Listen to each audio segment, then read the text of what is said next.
Hello, I'm the Angry Spork, and welcome to the 200th episode of Taking Issue, a milestone that I could not have arrived at without a lot of time on my hands and absolutely no life whatsoever.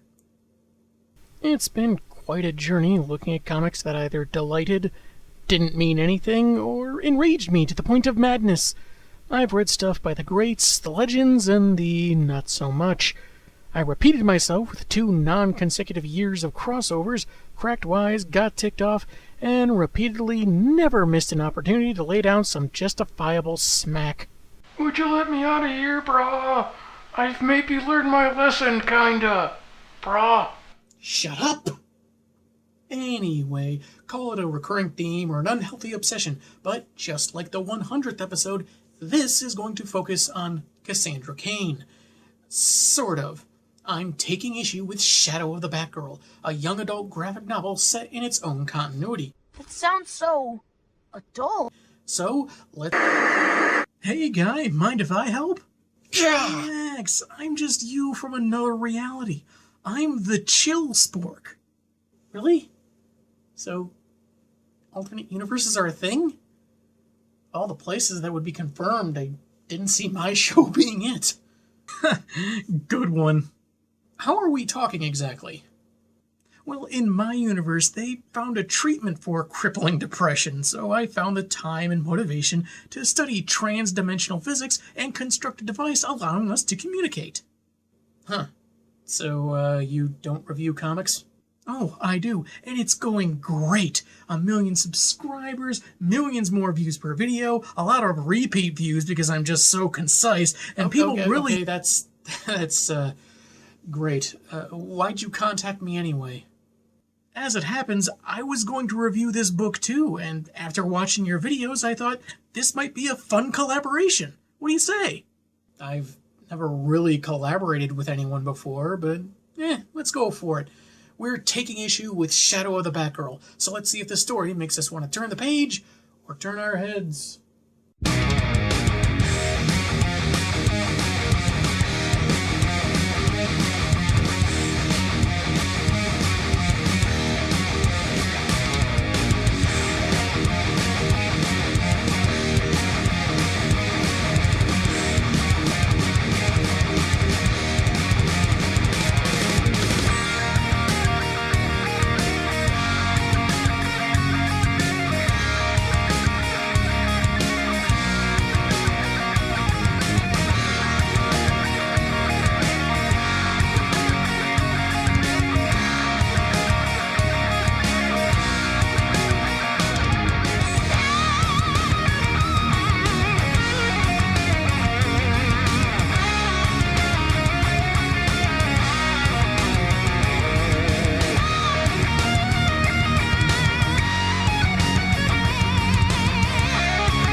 The cover gives us a look at Cassandra Cain in a domino mask and what could be a bat hoodie, or a bat silhouette because, shadow, while some bats flutter in the background. all against a grainy blue gradient.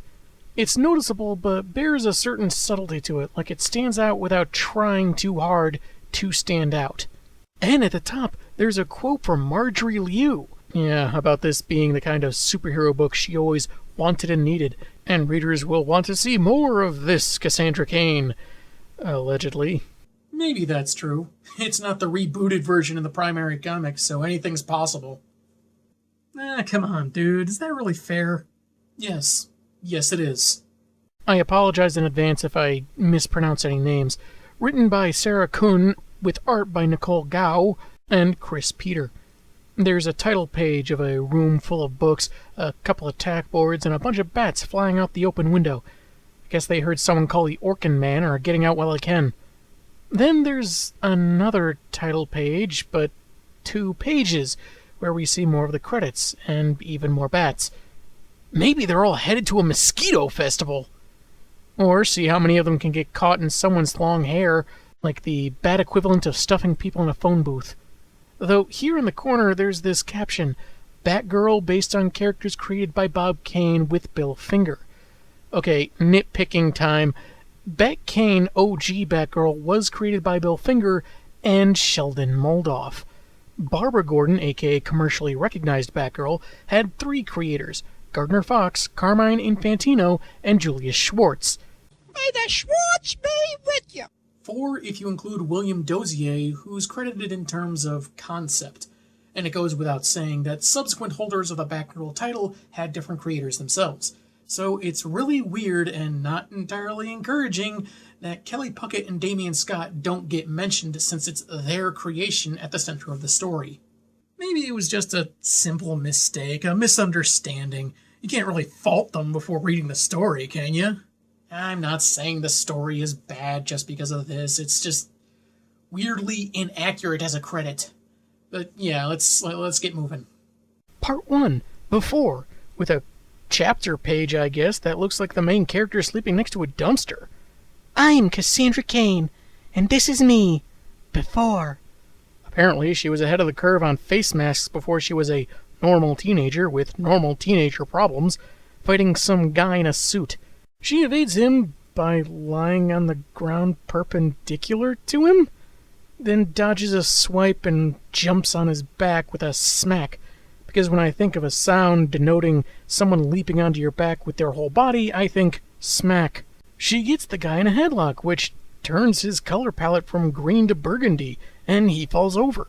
He pleads for her to tell his daughter something, but instead, Cass runs off in distress. Her narration says despite killing before, she couldn't do it now because daughter was one of the few words she understood at the time, and the manner in which the guy said it really unsettled her. I thought she broke his neck, but then he was still kicking afterwards. So what was her final strike going to be after he fell over from that ambiguous headlock? Maybe killing him with kindness? Well, that'd probably be a first for an assassin, I'll admit. She spends the night next to the dumpster, much like the chapter page, and the next morning dives in for breakfast. She hides from some chatty teens cutting class, then encounters an older woman who takes her inside for a fresher meal. She hands her a bowl and Cass scarfs it down, while the woman introduces herself as Jacqueline Fujikawa Yanayama, or Jackie for short, and nicknames Cass Mouse because she's so small and thin. When she tries wiping something off of Cass's hand, she instinctively grabs her, flashing back to a time when she was ordered to kill a man by her father. The woman isn't hurt, but Cass leaves before she's ordered a second helping. While her first impulse was to hurt her, the idea had become abhorrent to her after seeing the expression on the man's face. But since she didn't finish him off, she'd be punished if she returned home. There's always the YMCA. I hear it's fun to stay there and you can do whatever you feel. In my universe, there hasn't been any YMCAs since the Argyle Sock Wars of 1997. She becomes overwhelmed by the noise of the city, including a creepy dude asking for change, then muttering, "She's so pretty," then offended that she doesn't respond. Yeesh. She bumps into a guy that touches her shoulder and gives us another flashback, one where she took on multiple opponents dressed like her, but apparently disappointing her dad for being weak. He really should try positive reinforcement. Hey look, a mouse! Like what Jackie called her! Yeah, nice. After almost getting hit by a car, she's back in the present, and spotted by a fellow assassin. Scared of what they'll do to her, she hides in the library and catches her breath, taking in all the quiet. I really like the level of detail in this spread. A bunch of shelves full of books, several people, but not too crowded. It feels very warm. And who might this redhead in the wheelchair be? Certainly not anyone that'll be relevant to the plot, I'm sure. No, I'm pretty sure that's Barbara Gordon. I know. I was being facetious. Good one, less successful version of me. What? What? Cass stealthily flips her way to a spot on the top floor she zeroed in on, the window box from the first title page, and listens to the rain hitting the glass. She falls asleep and has a pretty messed up dream about killing the guy she let go earlier, and her dad praising her for it. A crack of thunder shocks her awake, and she's all alone in the library. She opens up a book, finding nothing but squiggles, which is either her perception of words or the artist's scribbling to denote words in general, like in so many cartoons. In either case, she starts collecting books to stack them together and attack them. Looks like she's got a grudge against phonics. Her opponents defeated, tomes scattered across the floor, as we go to part 2, Becoming. Because I guess no one checks the top floor, she wakes up the next morning and listens in on Barbara Gordon's writing class for young kids, whose next writing assignment is Batgirl. Babs must be a really lax teacher. One obnoxious little kid belittles a fellow student's remarks. Seriously, this girl has resting "this is who I'm reduced to sitting next to" face. Then he just breaks off out of boredom. You'd think she'd at least tell him to pipe down and sit still. Look, after thoughtlessly tossing a book at her, even Cass wants to throttle him. Or tickle him until he's a better student. Okay, beginning to have second thoughts about this co-review, but moving on. However, Barb calling Batgirl Gotham's beloved daughter gives her pause, and I feel like everyone should be seeing her clear as day right now. To understand what it meant, she starts scouring the shelves, pinpointing books that say daughter, which means she somehow recognizes the word despite not being able to read at this point. Odd. Though I guess you could say she just made the connection to the word on the picture, in which case she made a lucky guess. But in any event, she can't read the rest of the text anyway. She comes across a newspaper with a picture of her dad on it, and a story about a crime spree, when someone starts chatting her up. A kid named Eric started talking up a book she was holding earlier, about a forbidden romance between a woman that turned into a giant snake and a guy that turned into a giant mouse. The forbidden aspect wasn't changing into different species, but the fact that one was a Buccaneers fan and the other was all about the Packers. He's clearly nervous, fidgeting a lot, until Irma, the head librarian, tells him to get back to work, never seeming to notice the girl didn't get a word in edgewise. Cassandra takes the paper and the fantasy novel to her little nook, having found herself a mission, understanding her past to clarify her present. She gets herself a new ensemble after raiding the lost and found, and is complimented by Eric for her nice kicks, leading her to blush for a second time. Cass listens in on Barb's lesson about storytelling, understanding more, though I'm not sure how. Something is missing, and she's doodling in a notepad, and her stomach begins grumbling. She goes back to Jackie's restaurant for something more substantial than unattended junk food, because good nutrition is so important, and the woman is happy to feed her, again placing her hand on her shoulder. And while Cass's face seems to react, this doesn't trigger a flashback. This could be something like she's trusting the woman more, or it could mean absolutely nothing. However, before her next meal, she needs a bath. And it seems even through the door, Jackie's tone is better explanation of what she's saying than the words themselves. So, just changing up the entire body reading element of the character now, are we? Well, it might not be exactly the same, but does that make it any less a valid interpretation? It might. Many of the verbal limitations Cass had are still present, but here she seems to just understand some things that seem unexplained beyond just hearing people talk some more. Feels a little bit too convenient. Do you think maybe you're overanalyzing just a little bit? Possibly. Let's see how the rest of this unfolds. Anyway, the words are beginning to make more and more sense to Cass. After her bath, Jackie gives her some new clothes, and the teenager seems transfixed on a picture of the restaurateur as a little girl, with her sister and dad, back when she was a daughter. Cassandra heads downstairs in her new duds, and it's kind of an amusing sight. I think even she seems to think this is dorky, but there's something to be said about the kindness of strangers, right? True. And at least she still has those nice kicks. Jackie explains her sense of fashion thusly. When you have the opportunity to make a choice, you should make it bow to you. And boy, has she ever made her clothes bow to her. Jackie senses the quiet girl is hiding, maybe even scared, and she tells her it's okay to not be okay.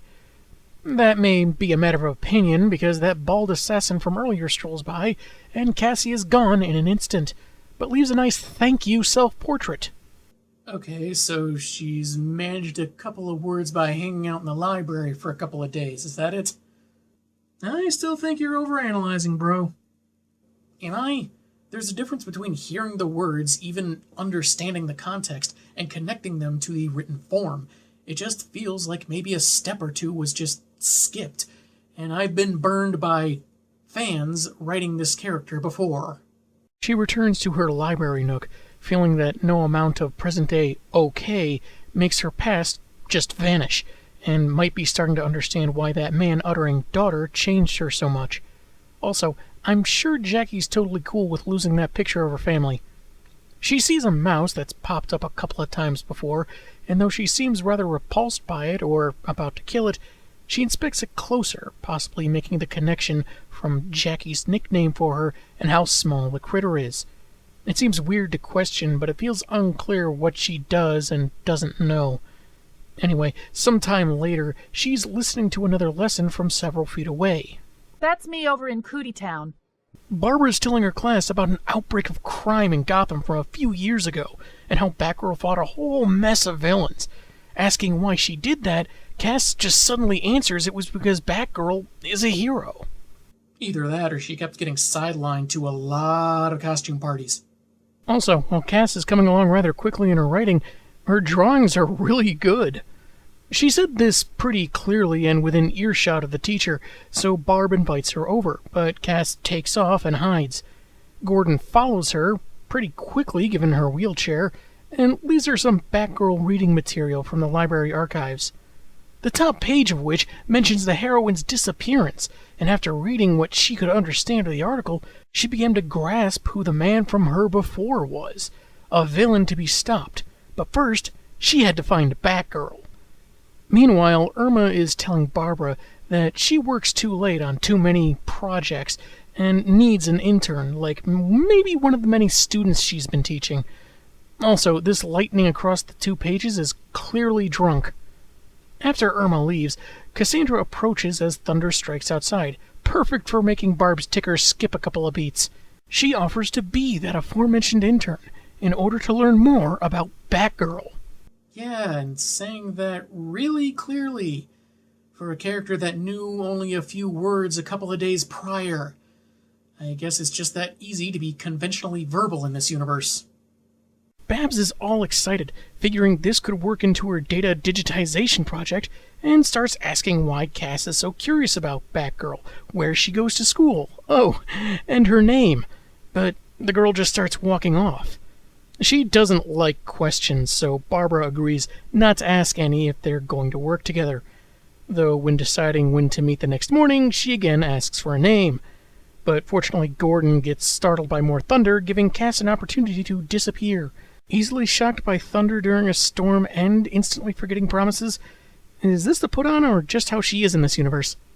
Fine with just being called you, Cassandra is getting a lot of info on Batgirl, like saving people instead of killing them and having the right tools to be a hero, but not why she disappeared.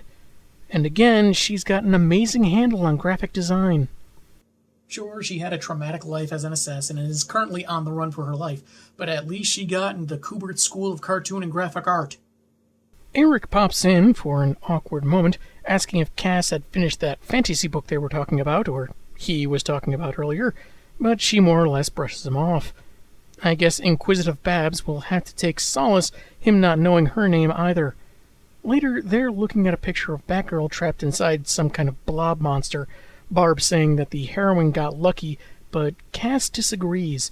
She was using the soles of her boots, making them work for her, so I guess this is a still photo taken of the event. It looks a lot like a drawing, even for this art style, but a photo makes more sense for Cassie's assessment.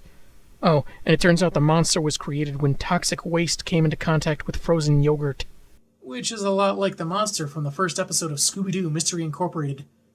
Maybe in this universe, Barbara Gordon is just an alias for Daphne Blake. After all, we have seen her in the Batgirl suit before. Anyway, a joke makes the two a bit too loud for Irma, and she kicks them out, so Cass takes them to Jackie's restaurant. Just so happens that Barb is already familiar enough with the owner that she made her a special spice mixer, but Jackie insists she doesn't need it and goes to get their food, even though they haven't ordered anything. However, she did take the device, and Cassie mentions that the way Jackie moved her head indicated she actually likes it. Between that and determining the effectiveness of Batgirl's boots, Babs is impressed, and Cass compliments the portable scanner that made the image sharper. Apparently now she trusts the redhead, and the girl reveals her real name. But Cass eventually feels this was a mistake, as over an undetermined amount of time, more questions pop up, like where she goes to school, where she lives, and about her dad. She shouts at Barbara to stop and walks off, later determining that both she and Jackie have been more kind than Cassie deserves, and they should never know her past. The next day, seeing Barbara looking sad at her laptop, she apologizes for her earlier outburst, and Barb apologizes for all the questions, having asked them out of worry because we're friends. Is that why you're sad? Of course not. Now, if I was friends with Harper Row, then I'd be sad. Many different kinds of sad. Her mentor is actually worried that crime in Gotham is getting worse than ever, but thought she was looking more studious than gloomy. Her posture gave her away, and Gordon is amazed further by her intern, as she can sense people's feelings and anticipate their actions. Cass reveals that's how she was raised, never allowed to speak and only now learning to read, which she's excelling at. Asked to use her talents further, Cassie determines Irma isn't simply a grouch, but feels unseen when trash obstructs the displays she puts so much effort in. One girl rereads the same book because the sequel is too high on the shelves to reach. Eric, who seems like a one-note jock, would love to discuss books with people, but is uncertain how to express himself, something Cass can relate to. Barb says she should be proud of her power, and the girl does seem more confident as she walks off. But then she sees a newspaper article about the crime spree, knowing just enough to understand it wasn't good. Oh my god! Is it? Trampoline! Trampoline! She takes the paper to Barbara, who points out that David Kane, an assassin kingpin, was spotted with some goons in Gotham in his quest to seek total domination of the world, of hired killers. This may be connected to a string of recent break-ins at local businesses, and Cassie worries Jackie could be next. Maybe the villains won't hurt her at all. Maybe she'll make them some free udon and they'll quit crime altogether. Okay, my joke was going to be a lot like that, actually. Joke? She dons her face mask just as she's confronted by Barbara, who feels compelled to ask even more questions, like if she's living here, because apparently no one checks this particular part of the library, like, ever. After being blocked several times by her wheelchair, Cass says she's David Kane's daughter, and that turned out to be shocking enough to let her escape. The teenager arrives at Jackie's place and finds her unharmed, hugging her in relief. Barb isn't far behind. Man, either that restaurant is real close or she's got some nitro boosters on that wheelchair. Despite worrying that the whole truth will make the two women hate her, Cass reveals that her dad raised her to be the perfect assassin, and she's killed several people. Until the man at the beginning of the story.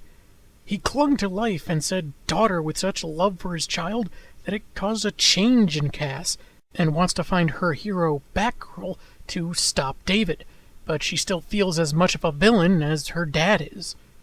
Barbara tells her that heroics and villainy are determined by someone's choices, which Cass was raised without. Most importantly, Jackie adds, When she had the opportunity to make her own call, Cass chose to turn away from taking life. Yes, just like Jackie does with her clothes, Cassandra made her choice bow to her. Though whether the old woman's fashion is the killing or not killing options is up for debate.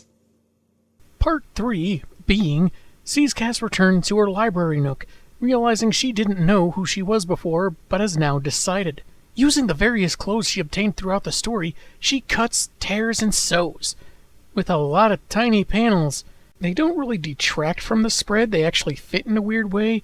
I'm just not sure why they thought they needed tiny close-ups of the fabric. She's made her own Batgirl costume, and yeah, it doesn't exactly look cool, but at least she still has those nice kicks. Man, it is going to be really embarrassing when she gets to the comic book convention and at least 3 other people are there dressed the exact same way. But it's not really about looking cool. It actually fits with how she's been getting by, on scraps of food, things given to her by others. And lest we forget, she's a homeless kid with no advanced resources at her disposal. She wants to emulate her hero, and this is the best she can do right now. Even her narration is a little clunky, as you might expect from someone quickly learning the finer details of language with endless free time in a library. Her first act of heroism is to collect trash left by other kids and dump it on them, telling them to pick up after themselves in the future, which, regardless of everything else, is legitimately hilarious. Even Irma is delighted. Also, what manner of sociopath just disposes of a cup with that much of their beverage left inside? She proceeds to swing from something with the girl that couldn't reach a book she wanted, though that may prove a problem later. Mrs. Pommelhorst! I'd like to get down now. She returns books to their rightful spots, I guess something else she picked up at the library, and encounters Eric, who instantly recognizes her. He invites her to a book club he's starting, and she seems unsure she can help him, since he can't, express himself. Odd of her to throw a in there that way. First time it's popped up. Maybe she's just gleaning local vernacular. Sure. Anyway, a guy with over $300 in late fees tries to run out, and she tackles him on the steps as Babs and Jackie arrive. And I'm sure his spine and ribcage are just fine after all that. Cassandra, what are you... I'm heroing. It's not fighting a monster made of radioactive pudding, but hey, it's a start. The guy is warned to pay his debts as they let him go, and the women urge their young friend to use more finesse. Protecting the library is fine, but she should think of the bigger picture, and what drives so many great heroes is fighting for what or whom they love. That or pure vengeance. I get the feeling Jackie's got some dark, dark stories. Anyway, Barbara explains a new app she developed that aggregates crime-related data to pinpoint the center of the crime wave, which she's calling Oracle, while Cass laments she has no passions or loved ones. But perhaps she could find some. Her attempt to solve this by putting an ad out in the local paper leads to many misunderstandings and several broken bones. Dressed in a new outfit that looks like she's ready to jazzercise in a 1992 exercise video, Cass formally introduces herself to Eric at his book club, for which they're the only attendees. After naturally mistaking a nearby stack of books for martial arts training, she says she needs to learn more about passion. Over the course of weeks, they discuss literature, passion, and how it can sometimes involve nudity, and that romance stories typically have a happily ever after, even if the characters face great obstacles. One day, Cassie asks if the two of them are engaged in passion, and Eric asks when she last felt excitement and endless possibilities. So she takes him to the library roof, where the city seems so big but also quiet and less scary. Eventually, Eric confesses, maybe for the first time to anyone, that he wants to be a writer, despite his dad wanting him to be a star football player. He wants to know a secret of Cassie's, but she's concerned he wouldn't like her anymore. She wants her life to have what they've been reading about, loved ones, a happily ever after, and soon they kiss. But she gets flustered and runs off. She's late to patrol the science fiction section, keep all those pesky nerds from marking continuity errors in the Star Trek novels as they pertain to the TV shows and movies. She heads to Jackie's apartment, where Barbara is conveniently there already. She felt overwhelmed by her first kiss, and is told that's totally normal and her feelings should be embraced, finding the good within the sense of being overwhelmed. Jackie takes a motherly role, since Cass confirms she never knew her biological mother, but figures she kills people too, which kind of feels like a clunky wink to Lady Shiva, since nothing in the story so far justifies this leap in logic. This leads the older woman to reminisce about her own dad, pitting her and her sister against each other in all sorts of fields: academics, martial arts, standard Asian stereotypes. Jackie's statement, not mine. Until their rivalry tore them apart. Barbara lost her mom, someone that also built gadgets and understood her in a way others didn't, even her dad. She wishes she could talk to her about what she wants to be, and Cass offers to listen. While talking these things out has been nice, Barb mentions that she's been using the Oracle app to track David Kane in order to keep Cassie safe. She says she can protect herself, and they proceed to have some goofy fun, with the teenager musing that she'd already found the loved ones she was looking for. Later, after patrolling for more litter bugs in her costume, Cass spots the assassin that's been tailing her. Instead of half-eaten fast food, he left a few body parts on a table. Do you have any idea how difficult it is to get bloodstains out of solid oak?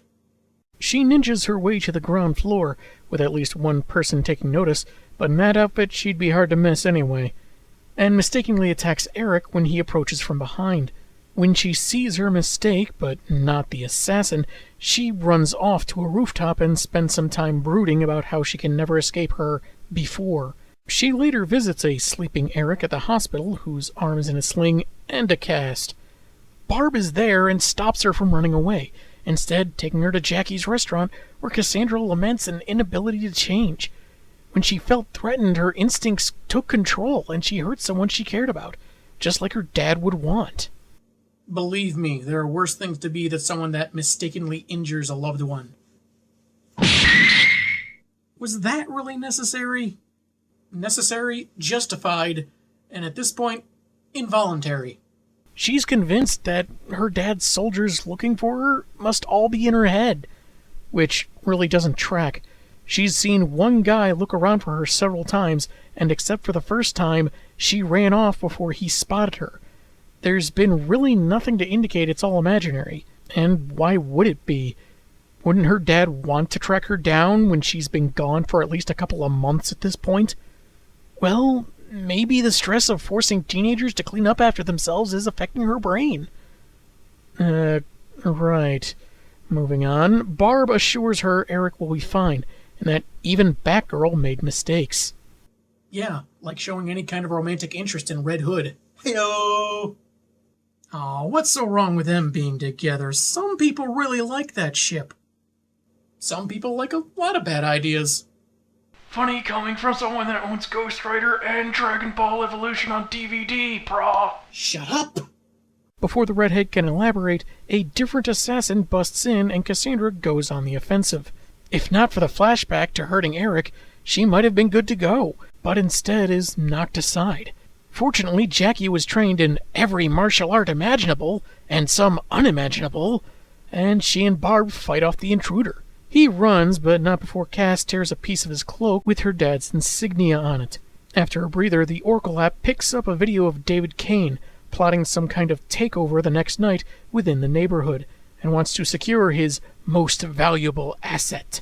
My Beanie Baby collection takes all priority. Any day now they'll skyrocket in value again. And I'll be rich, I tells ya. Rich! The teen runs off, but Jackie is confident she'll return like she always does. She's currently swinging through Gotham, because grapnel lines are just lying all over the place, which actually might be true, come to think of it. But anyway, she's worried about her past hurting those close to her, and doesn't want that to happen again. She spots Eric on a bench and drops down, apologizing for what she did and explaining that as nice as their reading and discussions were, she was trying to be something she wasn't, and as the leaves blow through the wind, she declares that attacking him was her true self. But Eric calls bull on that. Sure, the busted clavicle and sprained wrist have kept him from the rest of the football season, but it was an opportunity to tell his dad about his preference for writing, and it went over better than he expected. He says that Cass wasn't pretending to be something she wasn't when they were hanging out, that he knows and sees her, and they kiss again. Well, sure, you see her in that get-up, even the blind take notice. How well do you know her if you snuck up and grabbed her shoulder out of nowhere, not expecting some injury? No. He knows her in her soul, man. That, depression treatment you mentioned, it doesn't involve a lot of psychedelic drugs, does it? Nope, just a little chip in the side of your brain. Ah, well, in that case... Wait, what? Their makeout gets pretty comfortable with her in his lap until she bumps his injured arm and takes off. Eric tells her to remember who she really is. Hint. Not this. Never this. She returns to the library but hides when she hears Jackie and Babs looking for her. Not seeing their young friend, they leave to contemplate what valuable asset Kane is looking for. And Cassandra finds that Jackie had left a photo of the three of them all together among her notes. Several assassins invade the library. Do you have Go Dog Go? That's in juvenile. This is young adult. And Cass takes them on, pondering if she should embrace her training as a killer. Her dad is also there, disappointed when she gets grabbed so easily and when she retreats after breaking free. You'd think escaping their grip would be worth a compliment or two, but he figures that retreating was something she learned from her friends, and he makes a standard ominous villain remark about meeting them so that she'd appear. He tells his goons to leave, expecting her to obey him, mentioning that amateur video of her assaulting Eric led them to the library. However, she reveals that she can speak and won't go with him. David says that regardless of her new costume and verbal skills, she belongs to him, and she is not on board with that at all. The two of them duke it out, Cass being no more surprised than I was that she was the most valuable asset. And take note of how their movements are shown, like portions of them are melting away with every charge, punch, and kick. I've said Cassandra works best when the movement is fluid, but this is not what I meant. She gets David in a headlock and he's smiling. Maybe he's just happy to finally spend some quality time with his child? Once she takes him out, she'll take over his empire and his minions will bow to his perfect daughter. This shocks her, and dragging his blood on her face probably isn't helping. Much like with the man from the beginning, she lets him go, realizing he was kinda right, in that she was waiting to kill him, but instead subdues him with a solid crack to the face. Kabong! Very good, sir. She drags herself to Jackie and Barbara, suggesting they call the cops to arrest her dad before she blacks out. She wakes up 3 days later, told by Babs, apparently deciding to pose as the Wendy's logo, that her dad was arrested and sent to Blackgate forever. Because no one could possibly escape prison in a superhero story. And that would be downright nutty. His arrest is attributed to Batgirl, and Cassie is shown the online chatter, a little bewildered by being referred to as her hero. Jackie gives her 5 bat ornaments, which in Chinese culture signify joy and good fortune. They're also lucky in Japan, so it helps to connect them in a way. Barb gives her another gift, her old Batgirl suit, Burnside version. This surprises Cass, and Babsy Longstocking explains that she just lost her mom, and the first Gotham crime wave was leaving the whole city as hurt as she was. So she dove into the role, finding herself along the way. After saving the city from the crime wave, about which we don't really get any details, there was less of a need for her, and eventually she got into an unexplained accident that left her wheelchair-bound.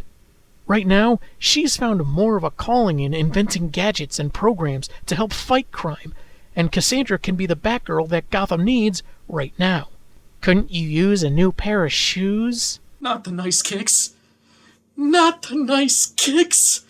I hope they give David Kane the chair. After some thought, the girl finally knows what she wants to fight for, takes the costume back to her nook, does some alterations, and soon she's swinging around as the new Batgirl. I am Cassandra Cain, and this is me now. This is me now! Heard that before. This is me now! This is me now! This is me now! And apparently Jackie's decided to fight crime too. Look at the grandma-aged woman take on Killer Moth. What could go wrong? Naturally, they're both on comms with Barbara as Oracle. Over time, the three set up a proper living space for Cass. She helps fix up the library, and the story ends with her taking Eric to Jackie's restaurant, narrating that she may not be normal, She may be the spawn of a supervillain or two, but her quest for identity has made her a hero, because it's what she decided. That was Shadow of the Batgirl, and I thought it was pretty good for what it is. Pretty good? I'd say it was amazing.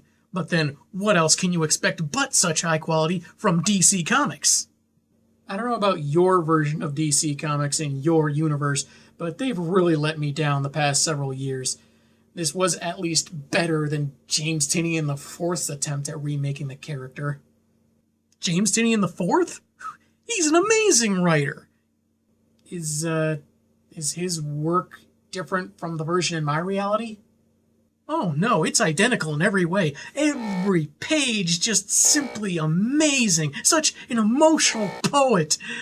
How can you... Wait, what's that glowing on your head? Nothing.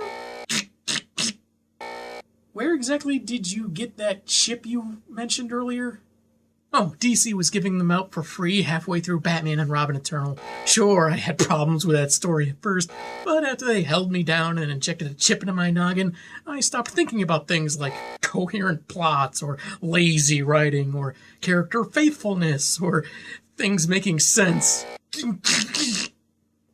I see. Hold on a sec. Yeah, sure. And you know, that character Harper Row... keep going. I can't imagine a better character to introduce to Batman's family. Very interesting. And to be...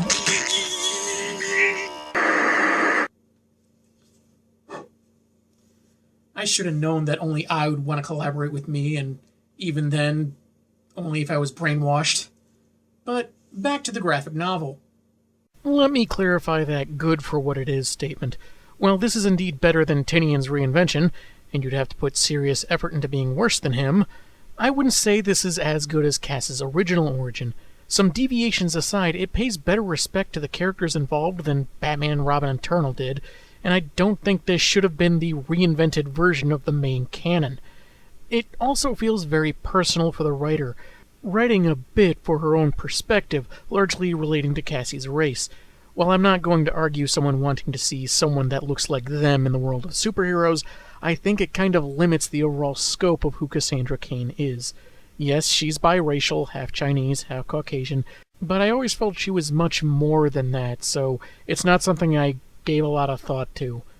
The story's direction with her change of heart is fine, even if it does seem to limit her body-reading abilities, since she killed several times with no indication of seeing death.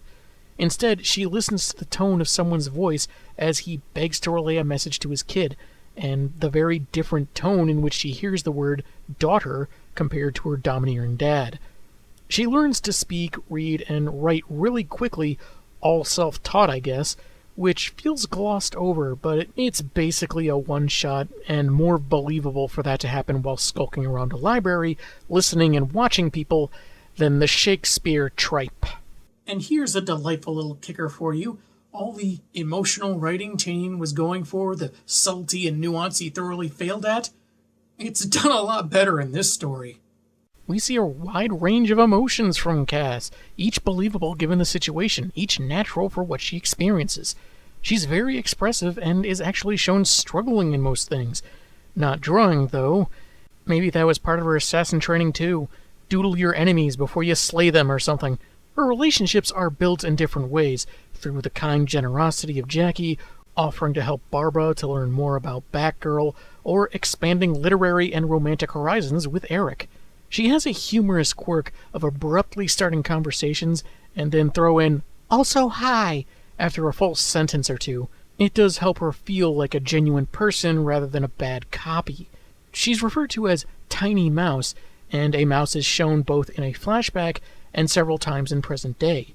The fantasy book Eric introduces her to involves shapeshifters that take on the forms of natural predators, one of which is a mouse.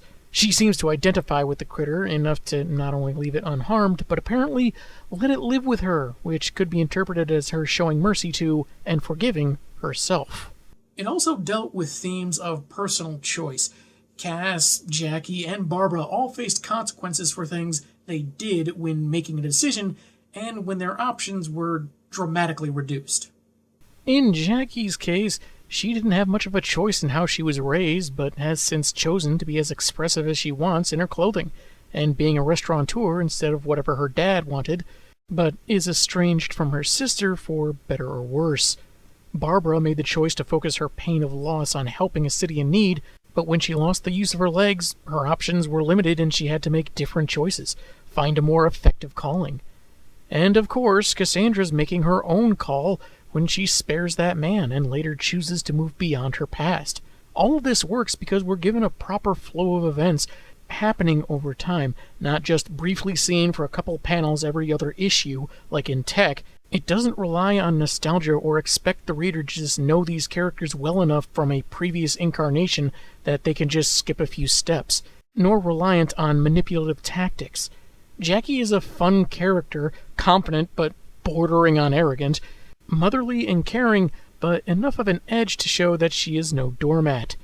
Though her ominous statement about how much martial arts training she has comes off as a bit convenient, it doesn't drag the story down.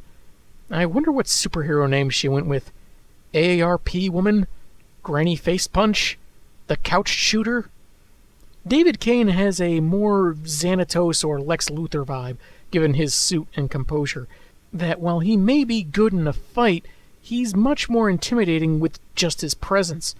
Barbara was still intelligent, compassionate, and strong in her own right, though a lot of her history as B-Girl is left to the imagination. Considering this is more about Cassandra, it doesn't feel like we really missed that much, and we got about as much info as we really needed. Although, coping with a parent's death by becoming a vigilante that would fight gangsters and blob monsters, not unlike Bruce Wayne. Speaking of, there's no mention of him or Batman in this story. It's certainly surprising, given how many characters get inspired to adopt his symbol or join his crusade, but I don't have a problem with it. You can either think that Babs was Gotham's first bat-themed crime fighter ever, or that she focused mostly on her own alter ego with those kids because she better knew her own exploits. Or for good word-of-mouth advertising.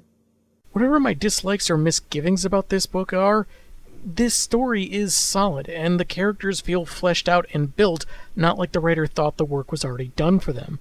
And one thing that definitely sets this book apart is the art style. It's reminiscent of more indie fare, not something you'd see in most mainstream comics, with some noticeable visual difference between characters looking serious or cartoonish, like you'd see in anime-influenced shows like Teen Titans or Totally Spies, or straight-up anime like Saitama and One Punch Man. I like it fine, it's interesting, and there are times it really works, like when Cassie gives her little speech about who she really is and Eric calls her out on it. His unchanging deadpan expression, contrasted to her dramatizing, feels like it could work as a great send-up to the kind of emotional hamminess Tinian revels in.